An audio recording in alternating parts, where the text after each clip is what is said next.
Hello, and welcome to another weekly reading. I laugh because I chose this essential oil based on just really my intuition and what I'm feeling, and then I looked at this card reading and realized it's even more appropriate than I first thought. So, elevation is a joyful blend, and part of the reason that I pulled through this smell is that it's already a blend, so it's not a single oil, but it's because we have just come through this eclipse portal, which we're still very much in, and eclipses really are intense, but they are designed to elevate us. And today, Neptune, for the first time since I think it's 1861, has stepped into Aries, which is the very beginning of a cycle.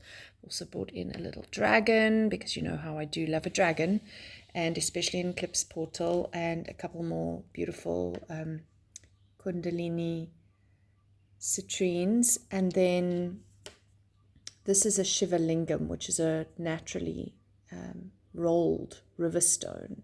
Usually has two tones and is very good for balancing the yin and the yang. And we're still obviously feeling the Mars and the Venus retrogrades.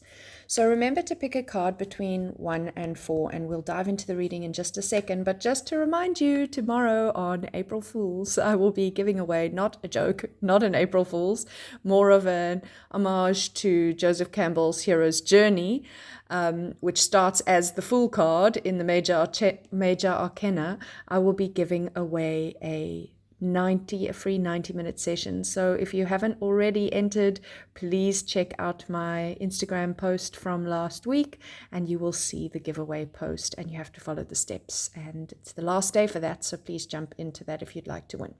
Okay, let's dive into the cards. Remember, this is a collective reading, not a private personal reading. So, sorry, I seem to have a bit of light and shadow on here. Let me try to turn off the overhead light. Okay, that's a little darker, but not creating a shadow. Okay, so this is not personal, but the number you picked will give you a slightly more personal reading, okay? And this for me is remarkable. We've got two knights, one of them is upside down. We've got a king, so only court cards here, and one major arcana, which happens to be the final card of the major arcana. So I have got a giveaway tomorrow that starts with the first card of the major arcana. There's 22 cards because the first card is the 0 card, and the last card is the 21. So this is very much a beginning full card, ending the world card. And Neptune hasn't had this shift from the very end of the zodiac into the beginning of the zodiac for 150 odd years. So this is a big deal. Everybody in the astrological world has been speaking about it for some time already. So depending on what you follow, you've possibly heard about this a lot. I know I've been talking about it a lot, including all the planets and the retrogrades and all the things happening at the end of Pisces, beginning of Aries. And we are very much in the midst of this lesson right now. So consistency is key. The Knight of Pentacles is a slow and steady wins the race kind of guy. I love how the pentacle on his back almost looks like a tortoise shell, just keep moving slowly, methodically, steadily. And you can see this beautiful kind of consistently fruitful. Pentacles are kind of like money or manifesting something more material. It's an earth card.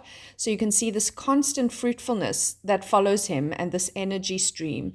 And his horse follows him without being yanked or pulled or kicked or harassed. Just gentle, slow, steady, consistent, hard work and effort over time, creating fruitfulness. And then we get to the world card, which is the end of that cycle. This is saying something is shifting, something is completed. And you can see the joy in her face. I mean, endings are a goal achieved. It's a good thing. It's just like, think about finishing school for the first time. It was so exciting. And you were done, and then that wasn't the end. And then you had to start something new. And then after you got over the excitement of the ending and the, wow, I've worked so hard for 12 years of my school career and now I'm done. And now what do I do? And then you begin again, and it's a little daunting and a little scary. So that's the thing to remember. When the world card comes up, it's a great thing, but also it means something new is coming. And this is indicative of the Ouroboros, this streamer all the way around her. And the Ouroboros is the snake that eats his tails, to say that it's an infinite cycle. We're just going to keep going. But notice how where he has this slow and steady stream of energy as he steps into this card, she has a very all-encompassing energy going out in all directions, connecting to, in this case, the seed of life and the sacred geometric shapes. And it's this, again, it's this higher understanding. It's an up-leveling, an upgrading. So every time we complete some or other cycle, of course, if you picked card number 2, this is particularly strong for you. But every time we complete some or other cycle, we are up-leveling to step into our next fool's journey that will become a hero's journey. So this is basically the hero point. The biggest challenge we're going to face this week is our Knight of Swords. There might be some unexpected stuff. You might be feeling a little scattered, especially if you chose this card. There might be moments where you're like, why can't I just get started? So Aries, of course, which is the sign Neptune has stepped into, is about fast and furious. But not everything is going to happen all at once. And there might be this feeling of, I just want to get this project underway. I just want to get this new beginning started. I just want to, and you can't quite get there because he's upside down. So it's about slowing down and grounding, like this Knight teaches us, and just recognizing that things might be a little unpredictable. Remember, we're still in eclipse season. We still have so much in the sky that's speaking to unpredictability and being potentially unfocused. But that's part of the process. It feels like a perfect grand design right now. However, from a personal perspective, from like an ego personality space, it might be frustrating because it feels like, for many of us from the inside, we should be there sooner, or we should get started, or we'll never get done. And yet we're in process and it can't really be rushed. And then, of course, we have this wonderful King of Cups, which for me is very Neptunian, especially Neptune in the end of Pisces. So remember, Neptune is going to retrograde back into Pisces, and he's going to dance across the line of late Pisces, early Aries for a while. So this is his first sojourn into Aries, but it won't be the last time that he is in Pisces as yet. Okay, same as Pluto did for the last few years before finally stepping into Aquarius consistently, which is where he is now. So it's that same thing with these really slow outer moving planets. It takes time. And that's again a little nod to Mr. Knight of Swords, who's like, let's go, go, go, go, go, go, go. Now. And that's not how it works. So, certainly not with these big changes, fundamental changes that are happening in the world. We can see it. And for planet Earth, for humanity, these changes are not something that you see happen overnight.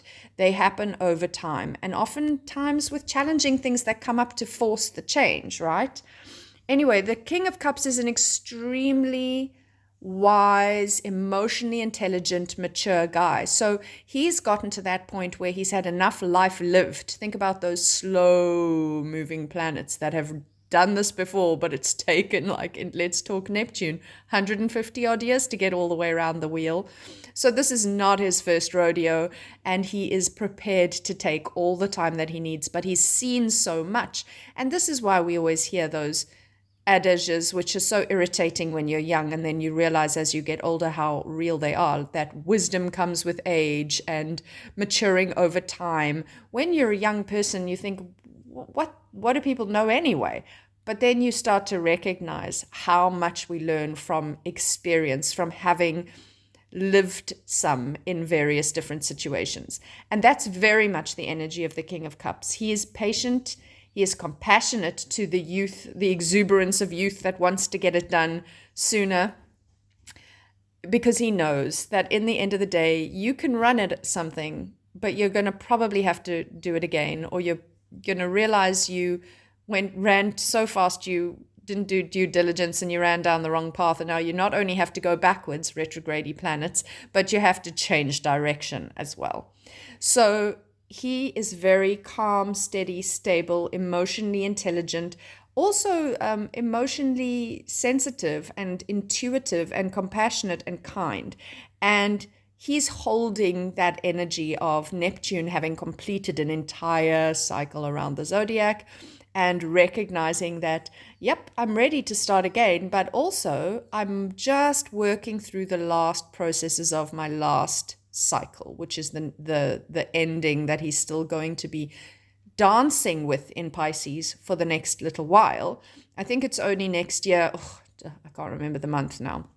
It's only next year that he'll fully step in and not step back. So this is a process, and that's what it needs to be. So we come back to where we started with a night that is slow and steady, consistent, reliable, putting in the effort, but not trying to make things move faster than they can move. And that is also part of the wisdom of that hero's journey. When you get to the end, you also are less pushed. You know, when we begin a hero's journey, there's this something is pushing us out of our comfort zone. Something is forcing us to move into the next thing, to go like Frodo Baggins having to go on this journey which he didn't really want to go on, or Bilbo Baggins for that matter. Same concept with a hero's journey, being pushed out of your comfort zone onto a journey you didn't want.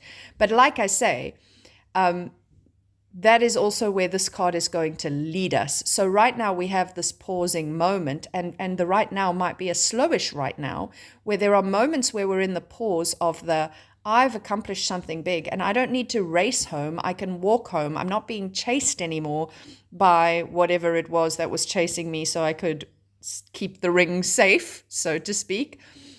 Funny, the ring. So that I could keep the ring safe and save the world. I'm no longer under a time crunch. I'm no longer under pressure, which is what happens when we get to the end of a journey. But then, simultaneously, a new journey is beginning.